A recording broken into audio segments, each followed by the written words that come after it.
Dacă iubești explorarea, poveștile captivante și lumea jocurilor, atunci acest top este pentru tine. Hai să descoperim 10 dintre cele mai frumoase jocuri de aventură. Ori and the Blind Forest, un platformer magic cu un stil vizual incredibil și o poveste emoționantă. Firewatch, o aventură narrativă plasată într-un peisaj spectaculos, unde misterul te ține cu sufletul la gură. Tomb Raider, un reboot fantastic al seriei clasice, plin de explorare, puzzle-uri și acțiune intensă.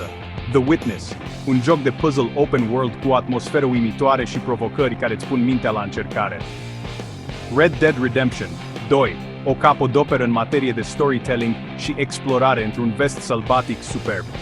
Uncharted 4, A Thief's End, aventură cinematică la superlativ, cu peisaje spectaculoase și momente epice. The Legend of Zelda, Breath of the Wild, o lume deschisă imensă, plină de secrete, explorare și libertate totală. Hollow Knight, un Metroidvania impresionant cu un stil artistic unic și un gameplay captivant. God of War, o combinație perfectă de poveste emoționantă, lupte intense și explorare.